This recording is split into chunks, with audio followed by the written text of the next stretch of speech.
Assalamualaikum warahmatullahi wabarakatuh. Kita ketemu lagi dengan materi akidah akhlaki anak-anak untuk semester 2. Ini pertemuan pertama di semester 2 ya. Sebelum kita mulai, mari kita berdoa dulu. Liridhoillah wa li syafaati Rasulillah wa ala hadiniyah al-Fatihah. Bismillahirrahmanirrahim. Alhamdulillahirabbil alamin. Arrahmanirrahim. Maliki yaumiddin. Iyyaka na'budu wa iyyaka nasta'in. Ihdinas siratal mustaqim. Siratal ladzina an'amta 'alaihim ghairil maghdubi 'alaihim waladdallin. Amin. Baik anak-anak, sebelum kita lanjut ke materi yang pertama, tolong nanti untuk disimak sampai akhir ya penjelasan ini, jangan di skip karena biar kita paham, biar kita semua tahu ya. Baik, untuk bab 1 kita akan mempelajari tentang Rasul Allah dan Rasul Ulul Azmi ya. Rasul Allah dan Rasul Ulul Azmi ya. Untuk pertama kita akan membahas tentang siapa itu Rasul. Ini sedikit tambahan. Siapa itu Rasul? Masih ingat siapa Rasul itu? Ya, benar. Rasul adalah seorang laki-laki. Jadi tidak ada Rasul itu perempuan. Pengertian yang pertama, Rasul adalah seorang laki-laki. Jadi seorang laki-laki utusan Allah. Utusan Allah yang menerima wahyu yang wajib disampaikan. Jadi Rasul itu seorang laki-laki pilihan Allah, diutus oleh Allah untuk menerima wahyu dan untuk menyampaikan kepada umatnya ya. Ada Rasul pasti ada Nabi. Dan sekarang Nabi itu hampir sama. Nabi pengertiannya juga sama, yaitu seorang laki-laki utusan Allah. Cuma yang membedakan adalah yang terakhir. Jadi Nabi itu tidak wajib menyampaikan atau tidak menyampaikan wahyu yang diterima. Nabi itu hanya seorang laki-laki pilihan Allah, utusan Allah, menerima wahyu tetapi tidak wajib menyampaikan. Itu seorang Nabi. Bedanya tadi Rasul dengan Nabi adalah Rasul itu wajib menyampaikan, kalau Nabi tidak wajib menyampaikan ya. Terus ada berapa jumlah Rasul atau Nabi itu ya? Kita lanjut. Jumlah Rasul atau Nabi, Rasul dan Nabi itu sangat banyak jumlahnya. Dalam sebuah hadis itu dijelaskan sampai jumlah Nabi Rasul itu 124.000. Jadi sangat banyak sekali. 124.000 itu Nabi Rasul. Nah, di antara 124.000 itu yang termasuk Rasul adalah sebanyak 315 Rasul. Jadi sebanyak 315 itu termasuk Rasul. Jadi wakeh. Rasul itu sangat banyak, 315. Lah nabinya sisanya itu nabi. Jadi 124.000 dikurangi 315 itu jumlah nabi. Jadi sekitar 123.000 sekian. Jumlah nabinya itu 123.000 sekian. Sangat banyak sekali ya. Yang wajib kita ketahui hanya 25. Yang wajib kita hafalkan hanya 25. Jadi kalau wajib dihafalkan berarti nanti ada tugas, yaitu menghafal 25 Rasul ya.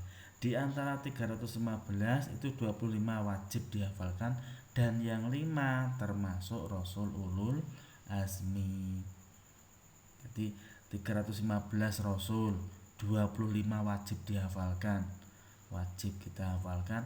Yang 5 termasuk Rasul pilihan atau Rasulul Azmi. Itu sekilas tentang jumlah Nabi atau Rasul.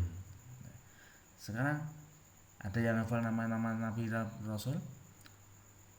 Yang hafal nama 25 rasul. Sudah hafal semuanya?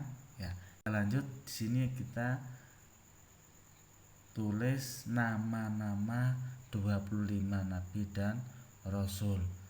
Adam, Idris, Nuh, Hud, Saleh, Ibrahim dan Lut, Ismail, Ishak, Yakub, Yusuf, Ayub, Zulkifli, Syuaib, Musa, Harun, Dawud, Sulaiman, Ilyas, Ilyasa, Yunus, Zakaria, Yahya, Isa, Muhammad.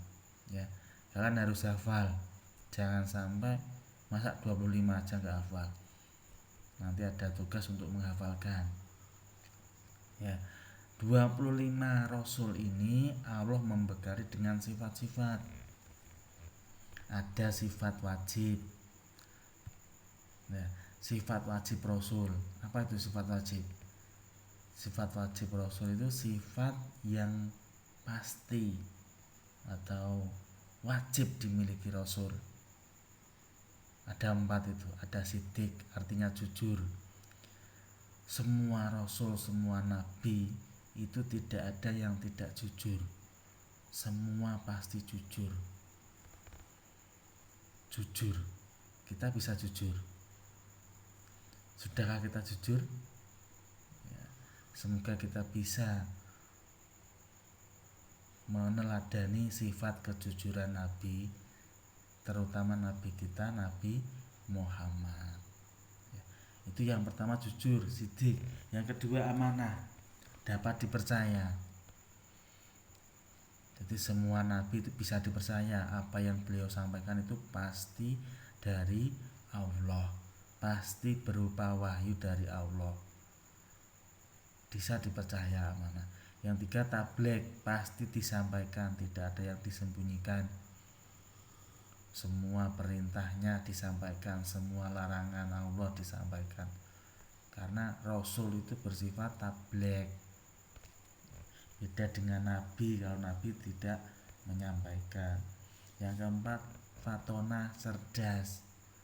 Semua Rasul itu cerdas, walaupun tidak dari kalangan yang berpendidikan. Nabi Muhammad misalkan, beliau tidak bisa baca, tidak bisa menulis, tapi beliau cerdas. Beliau cerdas, bisa menyelesaikan masalah tanpa menimbulkan masalah. Banyak sekali cerita tentang Nabi Muhammad.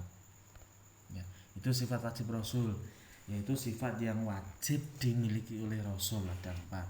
Selanjutnya ada sifat mustahil Rasul. Apa itu sifat mustahil Rasul? Iya, benar. Sifat mustahil Rasul adalah sifat yang tidak mungkin dimiliki oleh Rasul. Jadi kebalikannya sifat wajib. 1, kizib atau dusta, bohong. Nabi itu enggak ada yang berbohong, Rasul itu enggak ada yang berbohong. Tidak ada nabi yang berbohong. Semua pasti jujur. Yang kedua, berkhianat, tidak bisa dipercaya. Nabi pasti bisa dipercaya.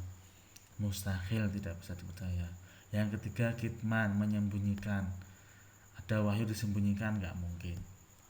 Karena Nabi Rasul itu bersifat tabligh. Yang keempat, bodoh. Tidak ada nabi itu bodoh. Semua nabi atau rasul pintar. Jadi 124.000 nabi rasul itu semua memiliki sifat wajib ini. Sidik, amanah, tabligh, watonah, dan semua juga memiliki sifat mustahil. Kizib, khianat, kitman, balada. Itu 125 itu. Yang ketiga, sifat jaiz. Nabi 124.000 nabi itu juga memiliki sifat jaiz 2. 1, al-basyariyah, yaitu sifat seperti manusia. Yes, kayak kita gitu. Kayak awake dhewe. Kadang yo sakit, kadang yo lapar, kadang yo ngantuk. Ya, kadang juga butuh minum, kadang juga butuh makan. Itu sifat jaiz Rasul. Yo al-basyariyah seperti kita semuanya. Pernah juga sakit gigi juga pernah. Ya, Nabi Musa pernah sakit gigi, Nabi Muhammad pernah sakit kedinginan. Itu sakit apa kalau kedinginan? Ya, dan lain sebagainya. Jadi semua nabi rasul itu mempunyai sifat al-basariyah. Jadi kaya awake dhewe. Yang kedua, sifat jasna adalah al-maksum. Walaupun nabi rasul itu al-basariyah tapi maksum, mempunyai sifat maksum, yaitu terpelihara dari dosa, tidak pernah berbuat dosa. Sekali nabi berbuat dosa, langsung ditegur atau diingatkan oleh Allah seketika itu juga. Seperti kisah Nabi Yunus yang ditelan ikan paus itu kan beliau karena istilahnya baru mempunyai kerentak, mempunyai dalam hatinya itu beliau meninggalkan kaumnya, berdakwah berapa puluh tahun, hanya 2 orang yang mau mengikuti. Akhirnya beliau putus asa, jelas kaum ini gak mau beriman, saya tak pindah ke kaum yang lain aja. Padahal Allah belum menyuruh pindah, makanya langsung ditegur sama Allah lewat dimakan ikan paus. Jadi itu nama-nama nabi rasul dan sifat-sifat beliau, ya, tolong nanti dihafalkan. Untuk selanjutnya adalah kita akan bahas tentang Rasul Ulul Azmi, ya. Siapa tuh Rasul Ulul Azmi itu? Apa itu Ulul Azmi? Di antara 25 nabi rasul itu kok hanya 5 saja yang Ulul Azmi?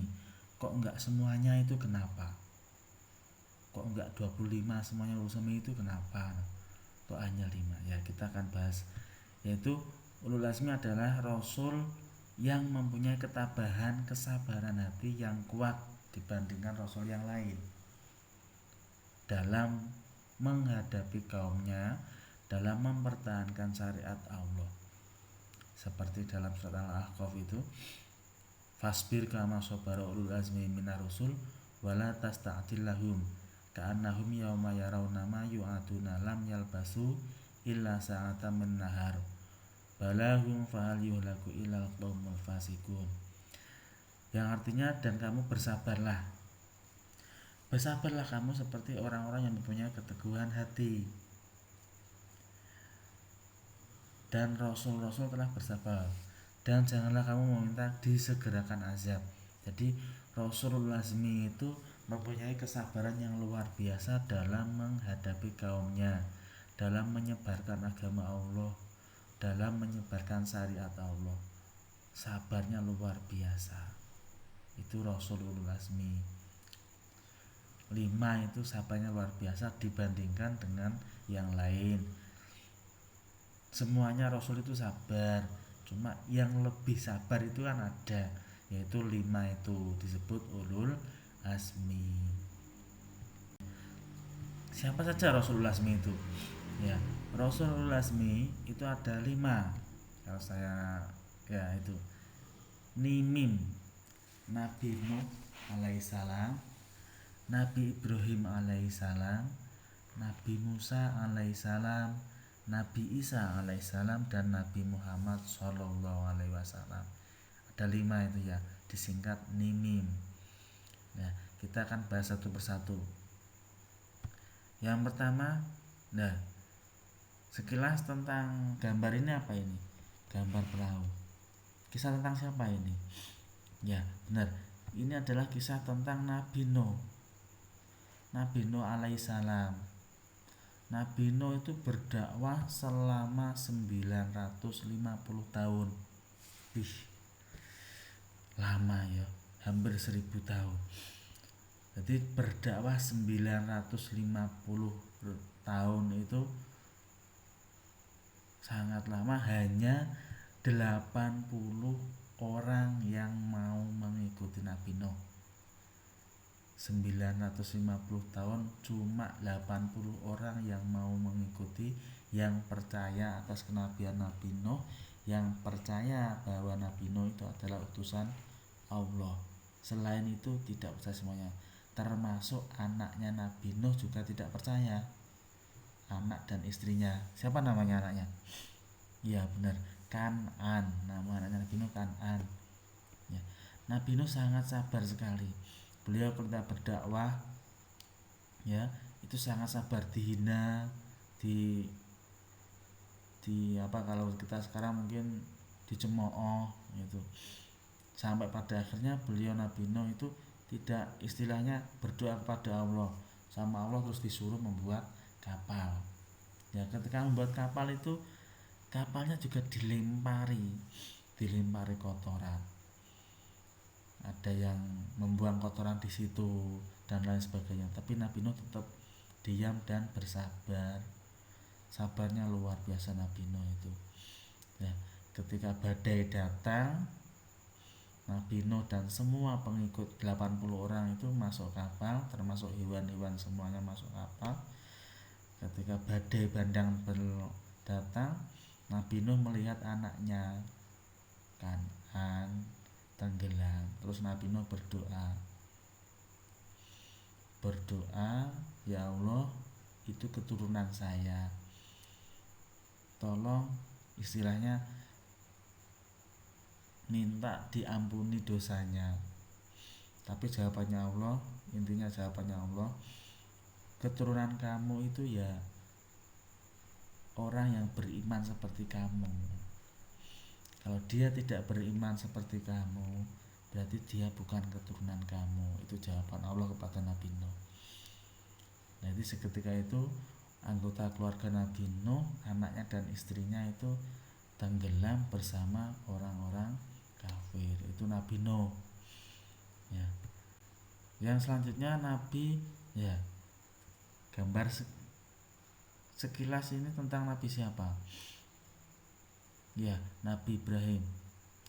Benar, Nabi Ibrahim alaihissalam. Siapa itu Nabi Ibrahim? Ya, Nabi Ibrahim itu semasa kecil pernah berdebat tentang ketuhanan. Sebelum remaja itu pernah berdebat masalah ketuhanan kepada ayahnya. Ayahnya namanya Azar. Ayahnya itu pekerjaannya membuat patung berhala. Jadi pernah berdebat dengan ayahnya, siapa itu Tuhan? Siapa itu yang menciptakan dunia ini, siapa? Pernah berdebat dengan ayahnya sendiri. Jadi masih kecil sudah pintar Nabi Ibrahim itu mencari siapa Tuhan itu sebenarnya. Begitu remaja, diangkat jadi nabi, beliau menghancurkan berhala-berhala. Berhala yang diciptakan ayahnya di Kerajaan Namrud dihancurkan Nabi Ibrahim. Setelah dihancurkan, Nabi Ibrahim dikejar oleh Raja Namrud. Dikejar, terus dibakar hidup-hidup. Ketika dibakar itu beliau disuruh meminta kepada Allah, itu gak mau. Didatangi malaikat, disuruh meminta kepada Allah. Kesabaran yang pertama diuji itu ketika beliau dibakar hidup-hidup. Jadi ketika dibakar didatangi malaikat Jibril. Apa yang kamu minta Ibrahim? Saya gak akan minta kepada kamu, mintalah kepada Allah. Saya gak akan minta kepada Allah, Allah sudah tahu keadaan saya. Itu jawabannya Nabi Ibrahim. Jadi ketika dibakar ya diem saja. Beliau hanya diam dan yakin bahwa Allah akan menyelamatkannya. Ya, ketika dibakar ternyata nggak terbakar, beliau terus pindah dari kerajaan, dari kotanya Namrud itu, pindah terus menikah dengan Sarah dan Hajar. Ketika menikah dengan Sarah dan Hajar, cobaan kedua yang diberikan Allah adalah beliau disuruh oleh Allah untuk mengasingkan Siti Hajar dan Ismail ke padang pasir. Istilahnya kalau sekarang itu Nabi Ibrahim disuruh untuk membawa Hajar dan Ismail ke padang pasir dan meninggalkannya di sana. Anaknya masih kecil, dan istrinya disuruh membawa di padang pasir, terus ditinggalkan di sana. Seperti apa perasaan Nabi Ibrahim? Ya nggak bisa dirasakan. Tapi beliau tetap yakin dan sabar bahwa semua itu ada hikmahnya. Allah menyuruh itu pasti ada hikmahnya. Jadi Nabi Ibrahim yakin. Nah, begitu itu selesai, Ismail sudah dewasa, terus kembali bertemu dengan Ibrahim. Datanglah perintah yang selanjutnya, yaitu Nabi Ibrahim disuruh menyembelih putranya sendiri yang bernama Ismail. Coba bayangkan, ketika orang tua kamu mendapatkan perintah kon menyembelih kalian, bagaimana perasaan kalian? Nah, Nabi Ismail nggak seperti itu. Nabi Ismail ketika mendengar apa yang disampaikan Ibrahim, bahwa Ibrahim itu mendapatkan perintah untuk menyembelihnya, Ismail langsung, kalau emang itu benar perintah dari Allah, silahkan Bapak. Itu jawaban Ismail. Jadi Ismail siap. Pada akhirnya ketika hari penyembelihan, ternyata Allah berkehendak lain. Diturunkanlah domba dari langit. Makanya itu berkah dari kesabaran Nabi Ibrahim dan ketawakalan Nabi Ismail, kepasrahan, keyakinan beliau berdua. Ya, setelah itu beliau berdua, Nabi Ibrahim dan Nabi Ismail, membangun Ka'bah. Jadi Nabi Ibrahim itu kesabarannya luar biasa. Yang selanjutnya Nabi siapa? Nah, sekilas gambar tentang bayi yang dihanyutkan. Nabi siapa? Nabi Musa. Ya benar, Nabi Musa ketika kecil pernah dihanyutkan.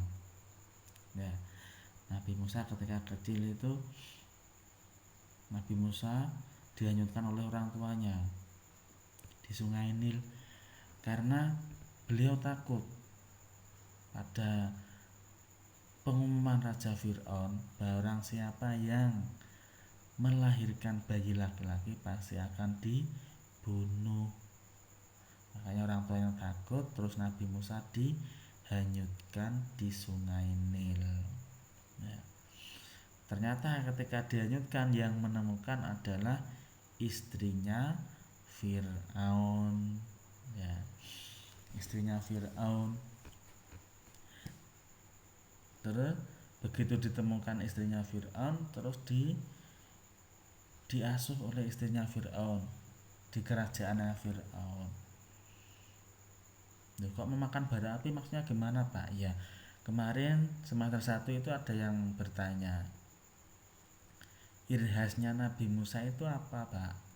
Saya jawab, irhasnya Nabi Musa itu adalah ketika waktu kecil pernah memakan bara api ketika diasuh Raja Namrud, Raja Fir'aun ya, maaf, ketika diasuh Raja Fir'aun ya. Namanya anak kecil kadang juga seperti itu, kadang juga kencing di pangkuannya Fir'aun, kadang juga menarik-narik rambutnya Fir'aun, seperti itu. Nah, ketika kejadian seperti itu, Fir'aun pernah ditarik janggutnya, itu Fir'aun marah.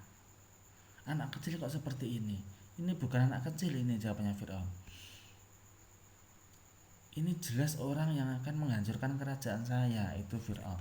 Fir'aun sudah mengerti sebenarnya.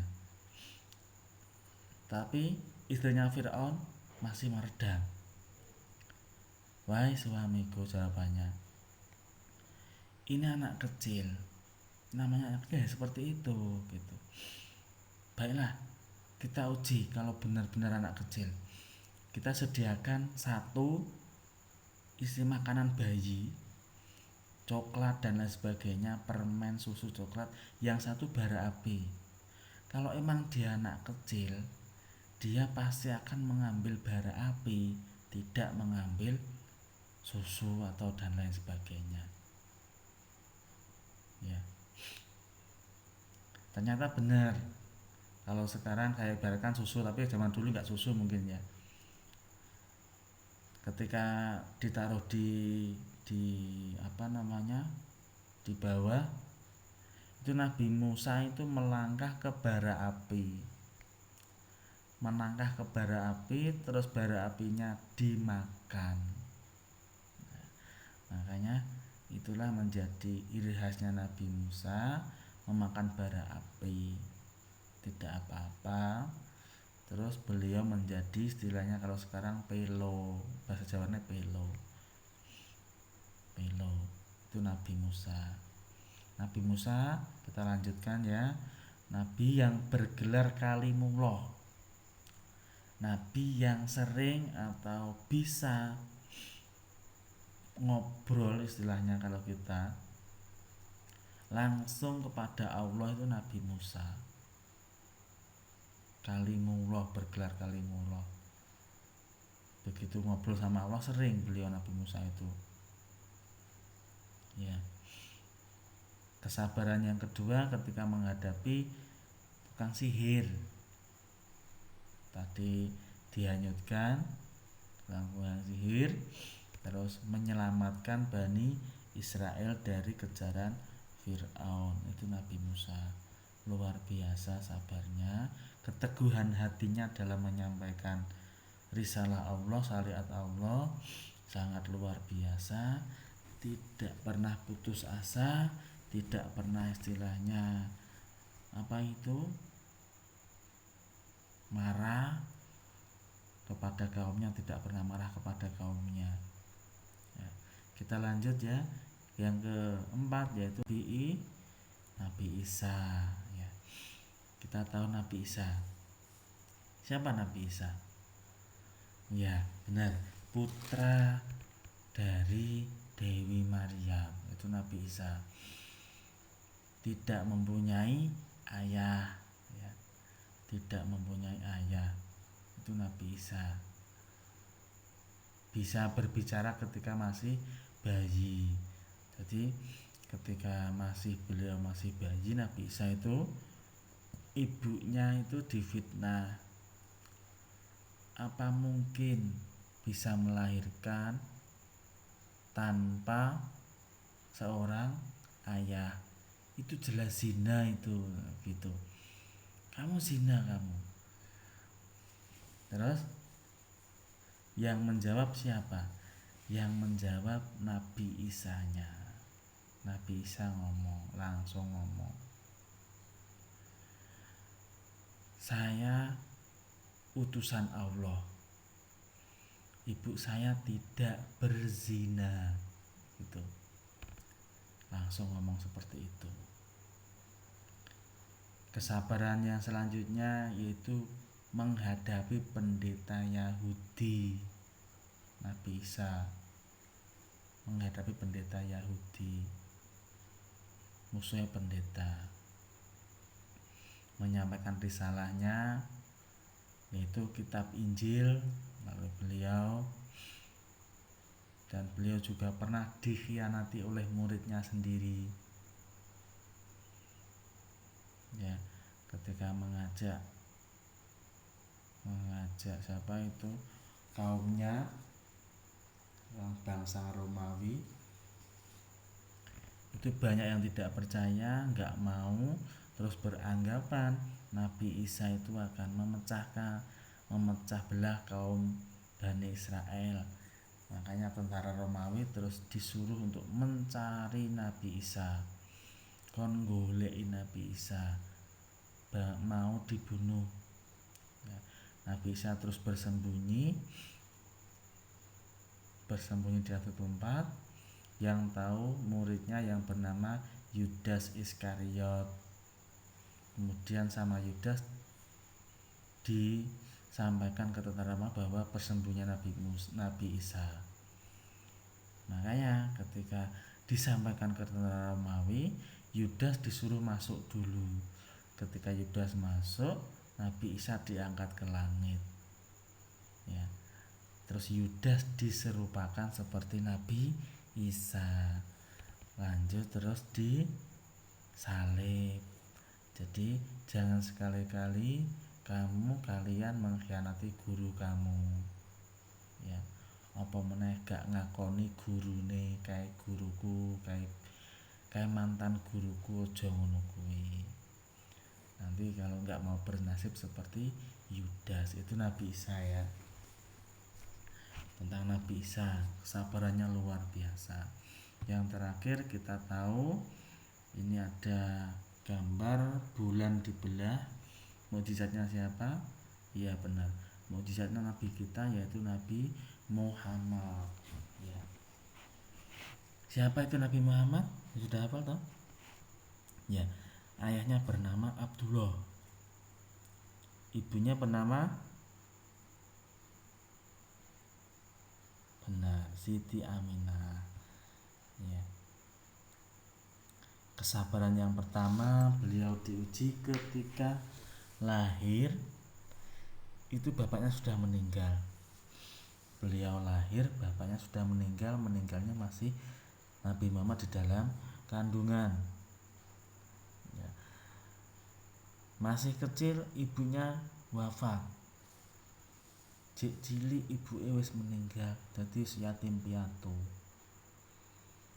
Yatim piatu itu Nabi Muhammad. Umur 25 tahun menikah. Umur 40 tahun diangkat menjadi nabi. Diangkat jadi nabi seketika. Pada waktu itu yang percaya hanya beberapa orang saja, termasuk kerabat dekatnya Nabi, Siti Khadijah, Abu Bakar, Abdul Muthalib, pamannya Abu Thalib ya, yang bergelar Ashabiqunal Awwalun itu ya. Ketika menyampaikan risalah Allah, ketika berdakwah, beliau pernah dilempari batu, dilempari kotoran juga pernah, tapi beliau tidak pernah membalas. Bahkan Nabi Muhammad itu pernah ditawari oleh malaikat Jibril akan menghancurkan kaum yang telah melempari batu dan melempari kotoran. Tapi jawabnya Nabi Muhammad apa? Jangan, siapa tahu anak putunya itu, anak cucunya nanti ada yang beriman kepada Allah. Itu Nabi Muhammad. Beliau tidak pernah membalas kejahatan kaumnya. Beliau hanya mendoakan kejahatan kaumnya supaya mendapatkan hidayah dari Allah. Itu Nabi Muhammad. Kesabarannya luar biasa ya. Itu sedikit kisah tentang Nabi dan Rasul Ulul Azmi. Yang ada 5 itu nimim ya. Sekarang apa yang bisa kita peroleh, apa yang bisa kita teladani dari Rasul Ulul Azmi? Ya benar, yang pertama adalah kesabarannya. Kesabaran dalam segala hal apapun. Sabar dalam hal musibah, sabar dalam hal taat, sabar dalam hal menjauhi maksiat ya. Dalam hal musibah, sekarang kita tahu kondisi kita sekarang ini lagi musimnya corona. Jadi kita harus sabar untuk tidak bertemu dengan teman, sabar untuk belajar dari rumah, sabar untuk tidak bermain ke tempat lain. Pokoknya harus sabar di rumah. Kita harus yakin kesabaran kita dalam menghadapi musibah corona ini pasti akan digantikan oleh Allah sesuatu hal yang lebih indah nantinya. Jadi kita harus sabar. Kalau emang kita mengakui umatnya Nabi Muhammad, kita harus meniru Nabi Muhammad, meniru kesabarannya ya. Sing sabar neng omah wae, aja neng ndi, sabar aja dolan wae, belajar dari rumah ya. Yang kedua, apa yang bisa kita teladani, yaitu ketawakalan, kepasrahan kepada Allah, keyakinan bahwa Allah akan menolong kita Itu ketawakalan. Kita harus yakin setiap kita ada masalah pasti Allah akan menolong kita. Yang ketiga yang bisa kita teladani adalah keteguhan pendirian. Jadi pendiriannya teguh, keteguhan pendirian. Kita harus mempunyai pendirian. Kita itu kita, bukan mereka. Kita itu agama Islam, kita itu orang Islam, bukan selain Islam. Ya. Jadi itu sekilas keteladanan Rasul Ulul Azmi. Semoga kita bisa mencontoh kesabarannya, meneladani sikap-sikapnya, termasuk sifat-sifatnya juga kita bisa meneladani. Jujur, tabligh menyampaikan, dapat dipercaya, dan cerdas, ya. Semua kita teladani, ya. Baik anak-anak, yang terakhir ini ada tugas untuk pertemuan hari ini, ya, yaitu tugasnya adalah menjawab soal berikut. Itu soalnya cuma satu. Jadi jelaskan kenapa kita diwajibkan percaya adanya Nabi dan Rasul Allah. Ya, jelaskan kenapa kita diwajibkan percaya adanya Nabi dan Rasul Allah. Silahkan dijawab. Nanti difoto, dikirim lewat Wapri sesuai jadwalnya masing-masing. Ya. Ini untuk tugas hari ini. Ya. Selanjutnya saya ingat sedikit syair bait dari Ibnu Malik tentang penyemangat, yaitu la aqmudul jubna anil hajai walau tawalan jumarul a'dai. Intinya, artinya itu, inti tafsirannya, saya tidak akan berhenti, saya tidak akan berputus asa, saya tidak akan istilahnya bersenang-senang menerima keadaan saya seperti ini, ya, walaupun cobaan datang bertubi-tubi. Saya tidak akan berdiam berpangku tangan, ya, dengan keadaan saya seperti ini. Jadi semoga kita bisa seperti beliau-beliau, ya, yang pantang menyerah, pantang putus asa dalam hal apapun. La'at mutujubna anil hajai walau tawalan jumarul a'dai, ya. Baik anak-anak, demikian tadi sedikit penjelasan tentang Rasul dan Rasul Ulul Azmi. Kalau jangan lupa, kalau ada pertanyaan, ada yang masih kurang paham, bisa langsung menghubungi Pak Mumin, ya, lewat Wapri bisa, ya. Jangan lupa tugasnya dikerjakan. Semoga kita mendapatkan ilmu yang barokah, ilmu yang manfaat, kita terhindar dari musibah corona ini, sehingga kita bisa berkumpul lagi, belajar bersama di sekolahan, bertemu dengan teman, bertemu dengan sanak saudara, bertemu dengan guru-guru kita. Amin. Al-Fatihah. Bismillahirrahmanirrahim. Alhamdulillahirabbil alamin. Ar-Rahmanirrahim. Maliki yaumiddin. Iyyaka na'budu wa iyyaka nasta'in. Ihdinas siratal mustaqim, siratal ladzina an'amta 'alaihim ghairil maghdubi 'alaihim waladdallin. Sekian, terima kasih. Semoga bermanfaat. Assalamualaikum warahmatullahi wabarakatuh.